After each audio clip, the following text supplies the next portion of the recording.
दोस्तों मैं जीएस और पॉलिटिकल साइंस के स्टैटिक पोर्शन की जो अपनी वीडियो लेक्चर सीरीज चला रहा हूं, उसी के तहत आज मैं आप लोगों से जिस टॉपिक पे बात करने वाला हूं वो है water resource crisis and management. दोस्तों ये जो टॉपिक है वो हमारे मेंस के पेपर फर्स्ट और पेपर थर्ड में कवर किया जाता है। दोस्तों मैं इस वाटर रिसोर्स क्राइसिस और मैनेजमेंट का आज जो मैं एक्सप्लेनेशन करने वाला हूं, इसको मैंने 6 हेडिंग्स में डिवाइड कर रखा है। जिसमें पहला होगा कि distribution of water on earth, कि इस वाटर का जो डिस्ट्रीब्यूशन हुआ है वो कहां कहां और कितना है, मैं अपने पहली स्लाइड में इसको बताने वाला हूं। दूसरी स्लाइड में मैं ये बताऊंगा कि आखिर जो ये वाटर रिसोर्स है ये एक फंडामेंटल रिसोर्स क्यों है। तीसरे स्लाइड में मैं आप लोगों से ये बात करूंगा कि आखिर जो वाटर की समस्या आती है वो समस्या आ क्यों रही है। और चौथे स्लाइड में मैं आप लोगों को बताने वाला हूं कि गवर्नमेंट के कौन कौन से इनिशिएटिव लिए गए हैं वाटर क्राइसिस को टैकल करने के लिए। और अगले स्लाइड में मैं आप लोगों को बताऊंगा कि कौन कौन से तरीके हैं हमारे पास जिससे हम वाटर का मैनेजमेंट कर सकते हैं। और अंत में हम देखेंगे कि वाटर प्रॉब्लम से रिलेटेड जो वर्ल्ड सिनेरियो है और उसके लिए क्या प्रावधान किए गए हैं वर्ल्ड लेवल पे। दोस्तों मैं अपने पहले हेडिंग की शुरुआत करूं डिस्ट्रीब्यूशन ऑफ वाटर के संबंध में, उससे पहले मैं आप लोगों को बताना चाहूँगा कि ये हमारे जो मेंस का पेपर 1 है जियोग्राफी का, उसके तहत नेचुरल रिसोर्स डिस्ट्रीब्यूशन उसमें टॉपिक मेंशन है, उसी के तहत इसको हम कवर करेंगे। और जीएस 3 के अंतर्गत हम चाहे disaster management related, drought and flood से रिलेटेड कोई भी जो इशू होगा इसी के तहत कवर होगा, या फिर जीएस पेपर 3 के इरिगेशन, एनर्जी और ट्रांसपोर्ट के तहत इसको कवर किया जाएगा। तो चलिए हम शुरुआत करते हैं अपने पहले हेडिंग की तरफ, distribution of water on earth, की पृथ्वी पे कहाँ कितना वाटर का डिस्ट्रीब्यूशन हुआ है। दोस्तों अर्थ सरफेस का 77% भाग वाटर के द्वारा कवर किया जाता है। उसमें से 97% जो भाग कवर किया जाता है वो समुद्री जल के द्वारा कवर किया जाता है, जो कि एक लवणीय जल होता है, सैलाइन वाटर होता है उसमें। और हमारे पास सिर्फ 3% फ्रेश वाटर अवेलेबल है ड्रिंकिंग वाटर के लिए, और उस 3% में भी हमें पूर्ण रूप से अवेलेबल नहीं हो पाता है, क्योंकि उसका एक बहुत बड़ा हिस्सा जो आप यहाँ पे स्लाइड में देख पाएंगे कि आइस कैप और एंड ग्लेशियर के रूप में 68.7% हिस्सा जमा होता है, और ग्राउंड वाटर के रूप में हमारे पास 30% का हिस्सा है। शेष जो हमारे पास 0.3% का जो वाटर बचता है वही रिवर, स्वैम्प और लेक में पाया जाता है। यहाँ पे आपसे पूछा जा सकता है कि सबसे ज़्यादा जल कि कहाँ किस में पाया जाता है, किस हिस्से में पाया जाता है। तो यहाँ पे इसका आरोही क्रम में इसको पूछ सकता है कि आप इसको आरोही क्रम में बताइए। तो आप सबसे पहले बताएंगे कि सबसे ज़्यादा जल ओशन का होता है, फिर उसके बाद जो हमारे पास फ्रेश वाटर होता है उसमें सबसे ज़्यादा होता है आइस कैप का, उसके बाद जो होता है ग्राउंड वाटर का होता है, फिर उसके बाद जो शेष जल बचता है वो लेक्स में पाए जाते हैं और स्वैम्प में, और सबसे कम रिवर में पाए जाते हैं। तो हमने अपने पहले हेडिंग में कवर कर लिया है वाटर डिस्ट्रीब्यूशन का। आप अगर इस पे पीटी का क्वेश्चन पूछता है तो आप इसको नोट कर लीजिएगा, बस एक क्रम के रूप में नोट कर लीजिएगा और आप इसको सॉल्व कर लेंगे। तो चलिए हम शुरू करते हैं अपने दूसरे हेडिंग को, Y water resource is a fundamental resource. तो इसको दोस्तों अगर मैं बांटूं अपने 5 सब हेडिंग में, तो इसमें सबसे पहला होगा कि वाटर जो है ड्रिंकिंग वाटर के लिए इम्पॉर्टेंट होता है। दूसरा कि इसको हम इरिगेशन के रूप में प्रयोग करते हैं। तीसरा हम इसको इकोलॉजिकल डाइवर्सिटी के रूप में प्रयोग करते हैं। और चौथा इससे हम हाइड्रो एनर्जी जनरेट करते हैं। और पांचवा इसको नेविगेशन के रूप में भी प्रयोग किया जाता है। दोस्तों जैसा कि आप स्लाइड पे देख पा रहे होंगे, ये चित्र मैंने इसीलिए लगाया है कि इस मुद्दे की गंभीरता को शो करने के लिए कि जब जहाँ पे पानी की कमी हो जाती है तो वहाँ लोग कैसे पानी के लिए एक दूसरे के ऊपर टूट पड़ते हैं।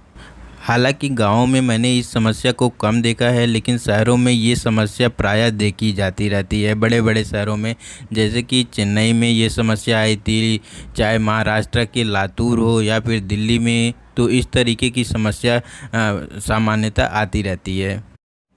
दोस्तों, हम वाटर का उपयोग सिर्फ ड्रिंकिंग वाटर के लिए ही नहीं करते हैं। ये हमारे सिर्फ पीने के लिए ही ज़रूरी नहीं होता है। इसके अलावा जो कुछ भी हम खाते हैं वो बिना पानी के उगना बहुत ही मुश्किल होता है, क्योंकि वो बिना इरिगेशन, जो भी हम अनाज उत्पादन करते हैं वो उसमें इरिगेशन का ही महत्वपूर्ण योगदान होता है। बिना सिंचाई के फसल का उत्पादन की कल्पना करना भी बहुत ही मुश्किल है। हालांकि हाल में कुछ तकनीकी डेवलप की गई हैं जिसके माध्यम से बहुत ही कम पानी में फसलों का उत्पादन किया जा रहा है, लेकिन फिर भी बिना पानी के फसल का उत्पादन नामुमकिन है। तो इसलिए इरिगेशन और उत्पादन में, फसलों के उत्पादन में जल का बहुत बड़ा योगदान है। दोस्तों, ये बात तो सिर्फ हम लोगों की हो गई, लेकिन सिर्फ हम लोग ही नहीं, समस्त जीव जंतु जैसे कि समस्त फ्लोरा और फौना वाटर पे डिपेंड होते हैं। इसी से हमारी इकोलॉजिकल डाइवर्सिटी मेंटेन होती है। चाहे पेड़ पौधे हों या फिर कोई अन्य जीव जंतु हैं, जो कि हम देखते हैं कि अपने फूड चेन साइकिल में हम एक दूसरे पे निर्भर रहते हैं, वो सब भी वाटर पे डिपेंड करते हैं। अगर उनका अस्तित्व खतरे में आता है तो हमारा अस्तित्व भी खतरे में आ जाएगा। तो इसलिए इकोलॉजिकल डाइवर्सिटी के नज़रिए से भी वाटर काफ़ी ज़्यादा इम्पॉर्टेंट हो जाता है।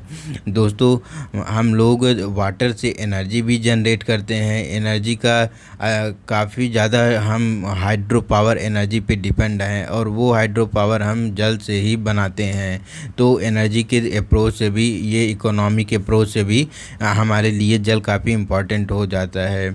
और दोस्तों, जैसा कि अगर हम अपने देश के अंदर की बात करें तो निश्चित रूप से हम स्थलीय मार्ग का नेविगेशन के लिए ज़्यादा प्रयोग करते हैं, लेकिन जब भी अंतर्राष्ट्रीय संबंधों में की बात की जाए तो अंतर्राष्ट्रीय जो माल वाहन ढुलाई होती है वो अधिक से अधिक ये नौवहन का ही प्रयोग किया जाता है। तो नेविगेशन की दृष्टि से भी वाटर का बहुत ही ज़्यादा इम्पॉर्टेंट योगदान है। तो इस तरह से दोस्तों, हम लोगों ने दो हेडिंग को कवर कर लिया है। अब हम अपने अगले हेडिंग पे चलते हैं कि वाटर का ये जो समस्या है, आखिर ये समस्या आती क्यों है, इसके क्या क्या कारण हैं। तो उन कारणों में सबसे पहला, जो सबसे प्रमुख कारण है, वो है क्लाइमेटिक रीजन। क्लाइमेटिक रीजन दोस्तों, मानसूनी जो जलवायु होती है उसका वर्षा का जो वितरण होता है वो भिन्न भिन्न होता है। जैसे कि स्थानिक भिन्नता भी होती है और कालिक भिन्नता भी होती है। स्थानिक भिन्नता ऐसे होती है कि जैसे 2/3 जो भाग है अधिक क्षेत्र भारत का, वहाँ पे 100 सेंटीमीटर से भी कम बरसात होती है। तथा अगर हम कालिक भिन्नता की बात करें तो सिर्फ जून और सितंबर के बीच ही 80% से अधिक वर्षा हो जाती है, और बाद के जो 8 महीने बचते हैं उसमें हम सूखा जैसी सिचुएशन को फेस करते हैं। अगर अगले कारण की बात करूं तो अगला कारण होता है कुप्रबंधन। दोस्तों, जल संसाधन का ये जो दुरुपयोग किया जाता है, हम नल खुला छोड़ देते हैं और जहाँ पे पानी अवेलेबल है वहाँ पे हम अधिक से अधिक पानी का इस्तेमाल करते हैं।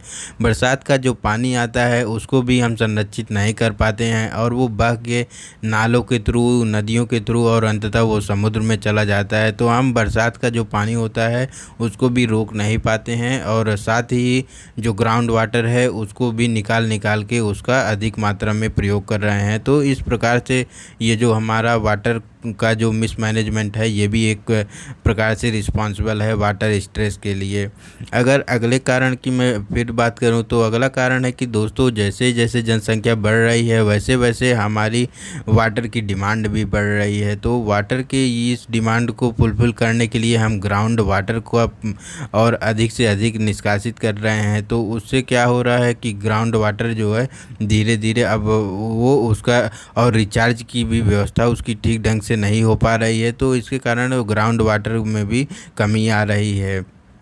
अगला कारण बात करूं दोस्तों कि तो जो हमारे पास वाटर अवेलेबल भी हैं वो अधिक मात्रा में पोल्यूटेड हो चुके हैं। हम फैक्ट्रियों के जो कचरे हैं उसमें को जलों में, वहाँ नदियों में सीधे मिला दिया जा रहा है, तो हमारी नदियां आज काफ़ी अधिक मात्रा में प्रदूषित हो चुकी हैं। आज तो नदियों को देखने पे लगता ही नहीं है कि ये नदियां हैं या फिर नाले हैं, क्योंकि नदियों के पानी पूर्णतः काले हो चुके हैं।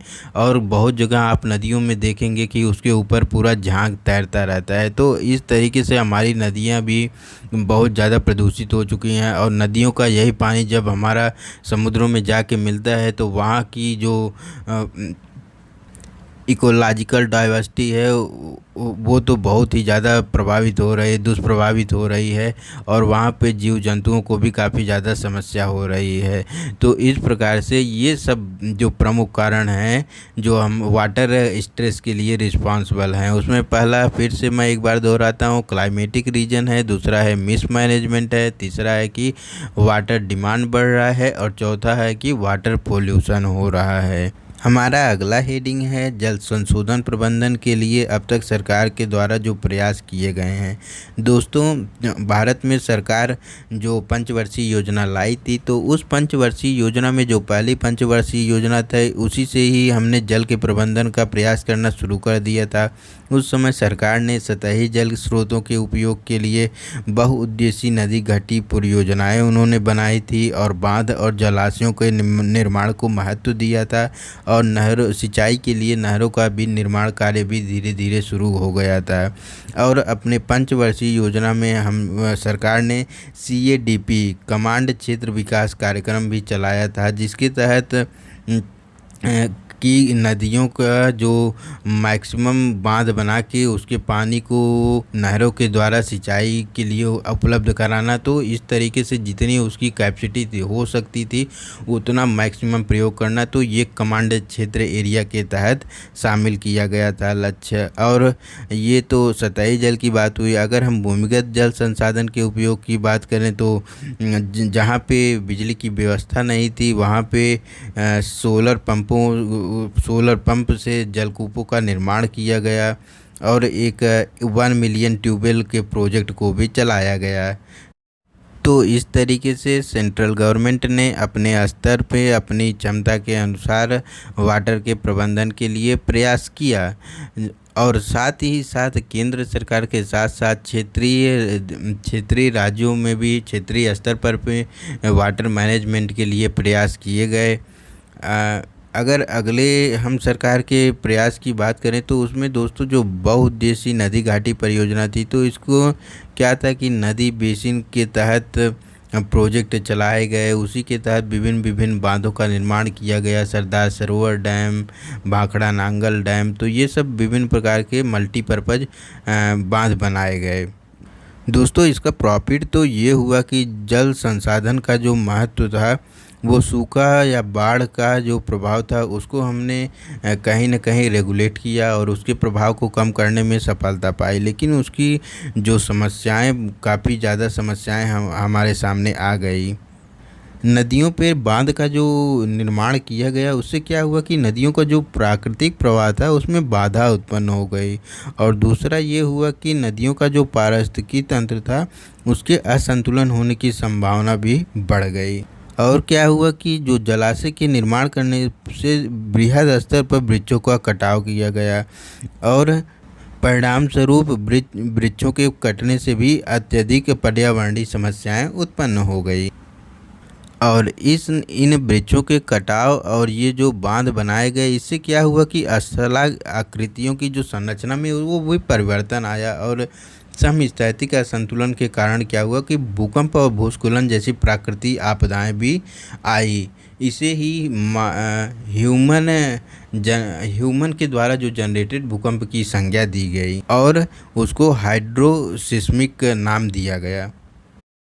दोस्तों, ये जो बहुउद्देशीय नदी घाटी परियोजनाएं बनाई गई, इससे सिर्फ ये पर्यावरणीय समस्या ही नहीं उत्पन्न हुई, बल्कि क्या हुआ कि उस वहाँ पे जो लोग निवास करते थे उनको फिर से रोज़गार की व्यवस्था करने में और उनकी आवास की व्यवस्था करने में सरकार का खर्च भी ज़्यादा आया। तो कई पर्यावरणविद और कई एक्सपर्ट इस पे सवाल उठाए कि भैया जब ये इफ़िशिएंट नहीं है तो आप क्यों इस प्रकार की परियोजना को चला रहे हैं। तो इस प्रकार के सरकार पे दबाव भी बना है। अगर मैं अगले गवर्नमेंट इनिशिएटिव की बात करूं तो जो कि बहुत दूर दराज क्षेत्रों में इस प्रकार की नदी घाटी परियोजनाओं से जब समस्या उत्पन्न होने लगी तो सरकार ने क्या किया कि वो ग्राउंड वाटर था उसके यूज के लिए प्रमोट करने लगी और उसी दिशा में उसने जहाँ पे बिजली की व्यवस्था नहीं थी वहाँ पे सोलर पंपिंग की व्यवस्था करनी शुरू कर दी। तो इस प्रकार से एक बड़े स्तर पे सरकार के द्वारा सोलर पंपिंग की परियोजना चलाई गई। और दोस्तों एक और जो प्रयास किया गया सरकार के द्वारा क्लाउड सीडिंग की। तो क्लाउड सीडिंग क्या होता है कि जब बादल रहते हैं और उन बादलों को हम सल्फर डाइऑक्साइड गैस के माध्यम से अपने उस क्षेत्र में वहाँ पे बारिश करवाते हैं। तो ये होता है कि आर्टिफिशियल तरीके से बरसात करवाना। तो इसे क्लाउड सीडिंग के ही माध्यम से होती है और ये CO2 गैस का वहाँ पे प्रयोग भी किया जाता है। अगला जो सरकार के द्वारा प्रयास किया गया वो था डिसैलिनाइजेशन। जब प्रधानमंत्री नरेंद्र मोदी जी इजराइल की यात्रा पे गए थे तो वहाँ नेतन्याहू ने उनको वहाँ के समुद्र से मशीन के द्वारा छने हुए पानी को दिया था पीने के लिए और नरेंद्र मोदी जी ने उस पानी को पिया भी था। तो इस तरीके से भारत में भी चेन्नई के तटों पे या फिर कई ऐसे डिसैलिनाइज प्लांट लगाए गए हैं और यहाँ भी उस दिशा में काम चल रहा है। लेकिन ये दोस्तों ये भी पर्यावरण की दृष्टि से बहुत सस्टेनेबल अभी तक नहीं हो पाई है, क्योंकि जो हम फिल्टर करते हैं पानी एक बहुत बड़ा भाग वेस्ट होता है और पुनः एक बहुत अत्यधिक लवणीय जल को हम फिर से समुद्र में मिला देते हैं, जिससे समुद्र में लवणता अधिक हो जाती है और वहाँ का इकोसिस्टम प्रभावित होता है। तो दोस्तों सरकार के द्वारा हाल में भी कुछ स्टेप उठाए गए हैं इस दिशा में। अभी हाल ही में नरेंद्र मोदी की सरकार ने घोषणा किया है कि 2024 तक हर घर में जल की टैप वाटर की व्यवस्था करने की बात की गई है और विभिन्न राज्यों के स्तर पर भी विभिन्न स्कीम चलाए जा रहे हैं वाटर रिसोर्स के लिए और उसके सही ढंग से प्रबंधन के लिए। उसी दिशा में एक केंद्र सरकार का ही एक और प्रोग्राम था पर ड्रॉप मोर क्रॉप, मतलब कि हम सिंचाई भी ड्रिप सिंचाई के माध्यम से करेंगे और हम अधिक अनाज का उत्पादन करेंगे। तो इस प्रकार से करंट समय में भी सरकार के द्वारा विभिन्न स्कीम चलाई जा रही हैं। सरकार के द्वारा गंभीर प्रयास वाटर प्रबंधन के लिए किए जा रहे हैं। तो ये हमारा रहा हेडिंग गवर्नमेंट इनिशिएटिव के बारे में। अब हम अगले अपने हेडिंग के बारे में बात करेंगे। दोस्तों हमारा अगला हेडिंग है कि how we can be managed water.